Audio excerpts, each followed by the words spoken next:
दोस्तों, दिल्ली ब्लास्ट के 1 या 2 दिन पहले दिल्ली में बहुत कुछ अनयूजुअल चीज़ें हुई। कुछ अजीब चीज़ें ऐसी हुई जो धीरे धीरे अपनी तरफ ध्यान खींचती हैं, जिनका लॉजिक अब समझ में आता है कि शायद इसका कोई इंटरकनेक्शन था। आप लोगों ने न्यूज़ देखा होगा जिसमें सबसे पहले ये न्यूज़ आया था कि दिल्ली इंदिरा गांधी इंटरनेशनल एयरपोर्ट का जीपीएस सिस्टम में कुछ ग्लिच है और कई सारी फ्लाइट जो हैं वो ग्राउंड नहीं हो पा रही हैं, वो हवा में हैं और वो राउंड कर रही हैं, क्योंकि उनको न एक्चुअल लोकेशन मिल पा रही थी, न उनको जो मनूवर करने के लिए जो डिटेल्स डेटा जो अपडेट्स मिलते वो नहीं मिल पा रहे थे। सो इस ओवरऑल प्रॉब्लम में कई सारी फ्लाइट्स अराउंड 350 फ्लाइट जो थी वो ग्राउंड नहीं हो पाई, उनको शायद डाइवर्ट किया गया। दिल्ली इंटरनेशनल एयरपोर्ट अथॉरिटी जो डायल है, उन लोगों ने फिर मैनुअल सिस्टम को ऑप्ट किया फॉर 1 डे और शायद वो फ्लाइट्स फिर धीरे धीरे ग्राउंड की गई। ये बहुत अनयूजुअल चीज़ था। ये इतना अनयूजुअल है कि इसमें डीजीसीए जो भी इन्वेस्टिगेशन करता है, उसके अलावा जो एनआईए ऑफिस है, अजीत डोवाल साहब का ऑफिस है, उन्होंने भी अलग से इसमें इन्वेस्टिगेशन के लिए प्रपोज किया और उनके सुपरविजन में भी इसका अभी इन्वेस्टिगेशन चल रहा है। ये बहुत बड़ी चीज़ थी क्योंकि दिल्ली का जो इंटरनेशनल एयरपोर्ट है वो सबसे सेंसिटिव जोन है, सबसे सेंसिटिव चीज़ है, सबसे ज़्यादा फ्लाइट्स यहाँ पर आती हैं, सबसे बड़ा एयरपोर्ट है, तो इसके रिपरकशंस बहुत ज़्यादा हो सकते थे। हो सकता है कोई बड़ी प्लानिंग का एक साजिश हो। अप्रॉक्सीमेटली 1500 फ्लाइट्स का डिस्टर्ब होना, कुछ का डाइवर्ट होना और बहुत सारी फ्लाइट जो थी उनको ग्राउंड पर रह जाना, एक बार 2 चीज़ों की तरफ पैरेलली इंडिकेट करता है कि या तो हो सकता है कोई बहुत बड़ा थ्रेट था जिसको इनडायरेक्टली हमें बताए बिना पीछे पीछे हमारी एजेंसीज ने अवॉइड किया। दूसरा हो सकता है कि ये कोई कॉन्स्पिरेसी है, ये कोई प्लान था, या ये जो स्पूफिंग हुआ था जीपीएस का, ये भी इस बड़े प्लान का पार्ट था। इन चीज़ों को शायद हमें कोई पता नहीं चला क्योंकि हमारी एजेंसी सारी बातें नहीं बताएंगी, वो काम करेंगे और वापस चले जाएंगे और वो फिर कहीं ना कहीं किसी न किसी को ढूंढते रहेंगे और हमें शायद बचाते ही रहेंगे वो। सो ये चीज़ ऐसी हैं, जैसे आप देखिए जो हमारी एजेंसीज हैं, चाहे वो दिल्ली पुलिस है, गुजरात की एटीएस थी, जम्मू कश्मीर पुलिस है, हरियाणा पुलिस है, फोरेंसिक लेबोरेटरी है, एनआईए है, एनएसजी की टीम्स आई थी, सब ने मिलकर इतने बड़े क्रैकडाउन किए और इतने बड़ी मुसीबत से दिल्ली को बचाया कि जिसका शायद हमें पता भी नहीं चल पाएगा कभी। हम समझ नहीं पाएंगे कि हमें कहाँ से बचा के लाए वो। 3000 किलो अमोनियम नाइट्रेट मिलने का मतलब है कि अगर वो छोटे से पैकेट्स में भी अगर 50-60 जगह ब्लास्ट करते तो शायद क्या इंटेंसिटी होती उस ब्लास्ट की। ये हमें मारने की साजिश थी, हमारे करीब आके, हमारी राजधानी में आके, हमारे घरों में आके मारने की कोशिश थी। और हमें उन लोगों के लिए हमेशा थैंकफुल रहना होगा जो लोग दिन रात बिना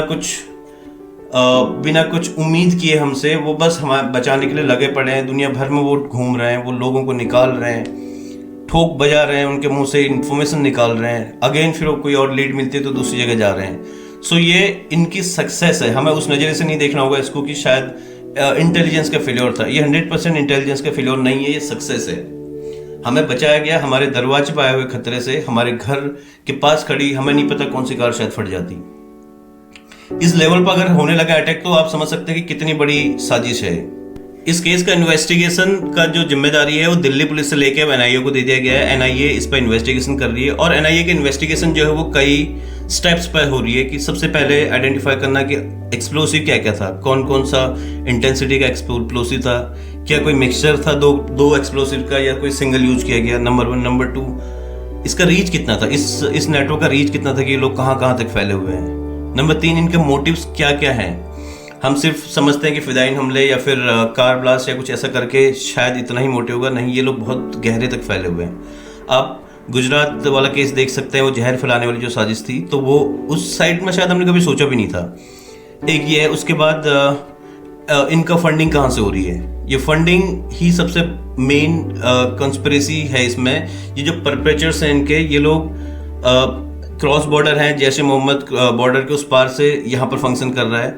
और ये हमारे बहुत बड़ा शॉकिंग रिविलेशन था कि जैसे मोहम्मद के ऑपरेटिव्स आपको फरीदाबाद में मिल रहे हैं, आपको सहारनपुर में मिल रहे हैं, आपको जम्मू कश्मीर तो चलो है ही, उसके अलावा वो अगली चीज़ वो देख रहे हैं कि इनका जो पोटेंशियल थ्रेट्स क्या हो सकते हैं फ्यूचर में, क्या इसके अलावा कुछ है। क्योंकि अब ये जो टाइप ऑफ ब्लास्ट हो रहे हैं, जो टाइप ऑफ इनका फटने का तरीके हो गए, ये बहुत अलग हो गए हैं। ये वो कन्वेंशनल मॉड्यूल पर काम नहीं कर रहे हैं जो पहले किया करते थे कि कहीं गए, जैकेट फाड़ी, फट गए। पाकिस्तान से ये सब ऑपरेट हो रहा है। हमारे देश में बहुत सारी चीज़ें इसकी वजह से डिस्टर्ब होंगी जो वो शायद सक्सेसफुल भी हो रहे हैं। हमारी जो हमारी डाइवर्सिटी जो है, जो कम्युनिटी साथ रहती हैं, शायद उनके बीच में लड़ाई कराई जाएगी, ये शायद उनका पार्ट ऑफ प्लान होगा, क्योंकि हमारे जो सबसे बड़ा सक्सेस है वो हमारा यूनिटी इन डाइवर्सिटी है। So this is number 1। Number 2, वो जो कन्वेंशनल मेथड्स थे वो ये छोड़ चुके हैं। अब ये लोग आ रहे हैं, डॉक्टर्स हैं, अब समझ सकते हैं, हम बहुत बार एक्सप्लेन कर चुके हैं, ये हर जगह घुसे हुए हैं। सो एजेंसी, ऐसा नहीं कि हम एक लेमैन होकर अगर इतना समझ रहे तो हमारी एजेंसीज कुछ नहीं समझ रही होंगी या उनको इंटेल नहीं होगा। उनके पास बहुत एजेंसी इनपुट्स हैं, इसीलिए उन्होंने ये क्रैकडाउन किया और इनको निकाला बाहर।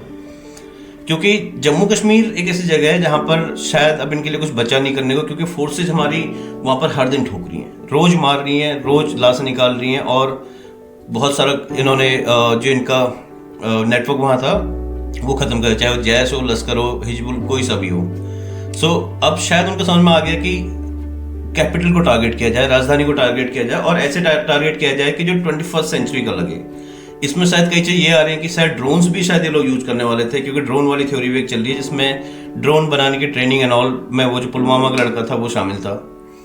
सो आप समझ लो कि ये कितना बड़ा एक नेटवर्क था और इनके प्लान्स कितने बड़े बड़े थे। सो दिल्ली में जब कुछ चीज़ें हुई, जब इन अनप्रेसिडेंटेड सिक्योरिटी जब इम्पोज की गई इस ब्लास्ट से पहले, बहुत सारे रेडिट पर कई लोगों के कमेंट आए थे। एक दो बड़ा चिलिंग सा एक किसी यूजर ने पोस्ट किया था एक फोटो के साथ कि दिल्ली में इतना सिक्योरिटी क्यों हो रहा है। सो हम लोग डॉट कनेक्ट कर सकते हैं कि शायद एजेंसीज को पहले कुछ न कुछ था इनपुट कि ये लोग कुछ न कुछ करने वाले हैं, या कोई मिसिंग है जो पकड़े नहीं गए थे कि कहाँ होंगे क्या होंगे, उनको ढूंढने में लगे थे।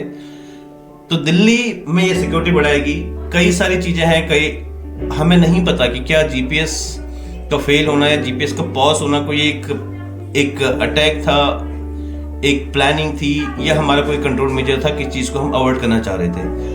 बहुत सारी चीजें ऐसी होती हैं इसमें जो हमें नहीं पता लगती डायरेक्टली, ना हमें शायद कभी बताया जाएगा, क्योंकि कुछ चीजें पर्दे के पीछे होती हैं और वहीं से ही लगती हैं। हमारी एजेंसी शायद वैसे ही काम करती है और करते रहेंगी।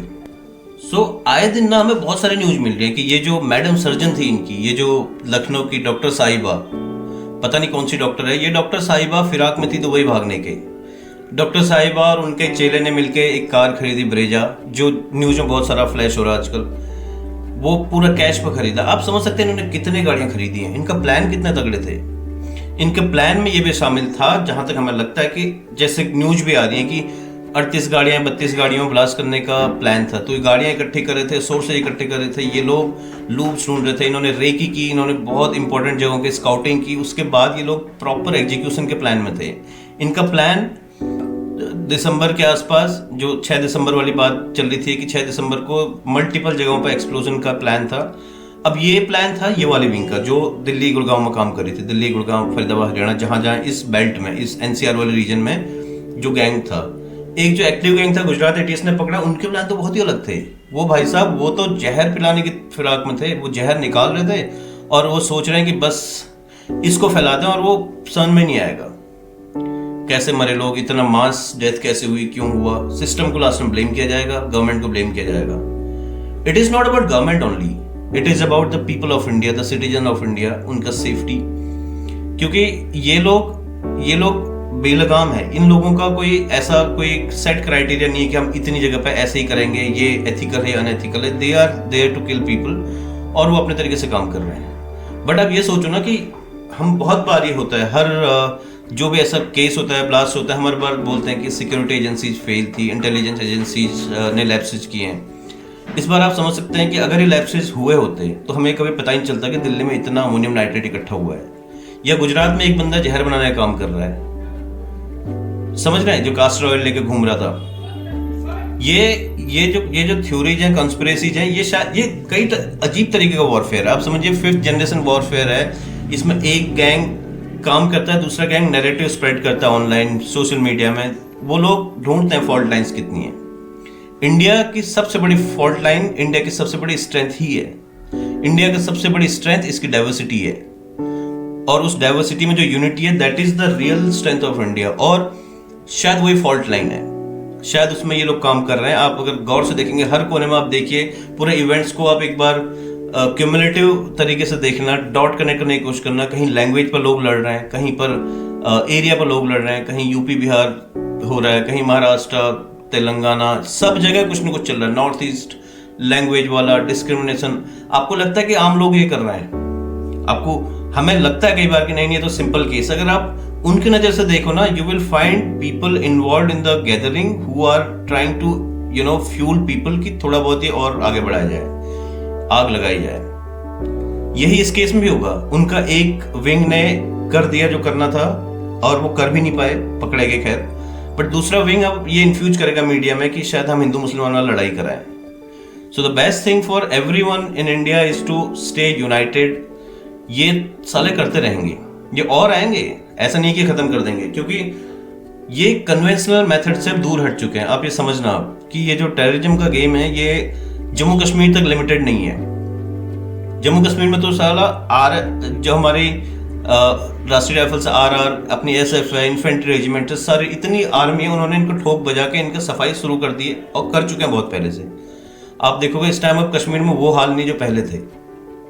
बट क्या है ना कि वो चाहते भी नहीं अब वहां, उनके लिए शायद कश्मीर एक फ्यूटाइल एक्सरसाइज हो गई है। वो कश्मीर में लोग भेजेंगे, वो मार देंगे, काम खत्म, उनका ट्रेन किया हुआ बंदा मारा गया।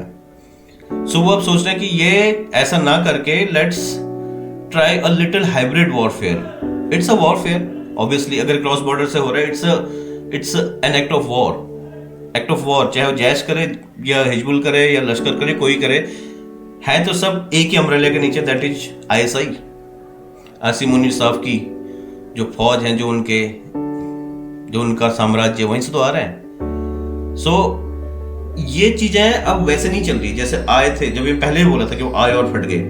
नहीं, वो नहीं कर रहे हैं वो लोग। अब ये लोग ढूंढ रहे हैं कि कैसे हम मेन स्ट्रीम में जाएं, हम डीप इंडिया में पेनिट्रेट करें। ये शायद नेपाल से पेनिट्रेट करेंगे, ये शायद धीरे धीरे साउथ की तरफ भी पहुंचेंगे। This is a bloody ecosystem that is completely against India making plans to disturb the internal peace of India round the clock without even sleeping, waiting. They are actively on it. हम आपको मिलते हैं एक और video के साथ। आप देखते रहिए द ऑडिबल साइलेंस। जय हिंद।